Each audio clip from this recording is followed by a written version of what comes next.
Hey race fans!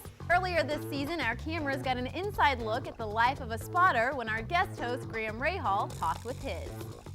We're sitting here with Lee Orbaugh, who's my spotter, and we're going to kind of interrogate him a little bit. We're going to ask him some questions. So describe your job. How'd you get into racing?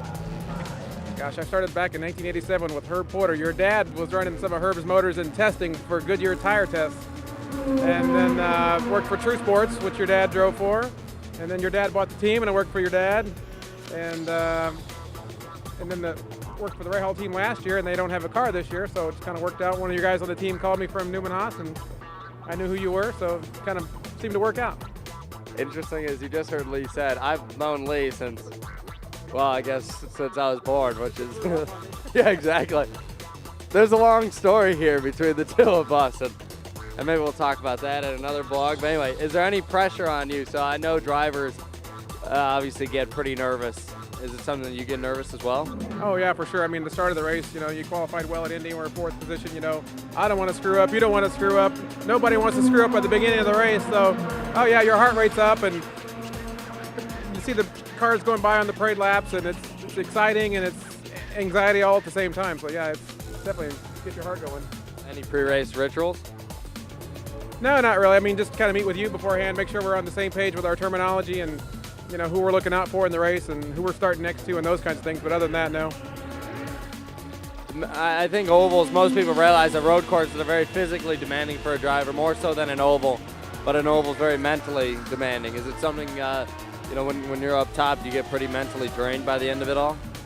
Yeah, at the end of the race, especially tracks like this where you're running a lot of traffic, or Texas where you have heavy traffic and a lot of side-by-side running, you definitely are, when the race is over, the checkered flag comes off, you take a deep breath and sit there for a minute before you walk back down to the thing. I'm sure you do the same thing after the race.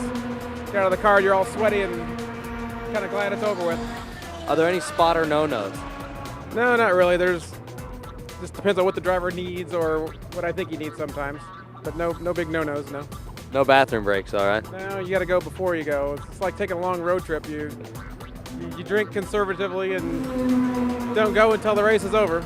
Are you one of those types of guys that when we leave the track, you kind of look back and relive the situation and see if there's something that you can do better, or try to put yourself in my shoes sometimes and figure out what I've done wrong? Oh yeah, for sure. I mean, it's like anytime you come away from the track, you always know that you can do better, whether you're the driver or the spotter or anybody on the team. Absolutely. Okay, so I don't really want to keep you guys waiting, so I'll tell you the story really quickly about what happened with Lee and I.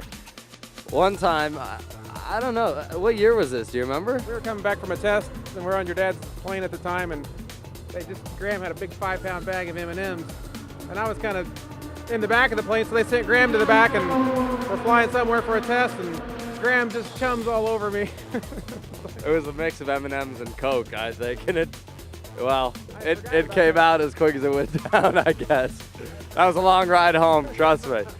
Anyway, okay, well, there you guys have it. Much like a spotter, we'll be keeping an eye on all of the drivers of the IndyCar Series for what will no doubt be an exciting second half of the season.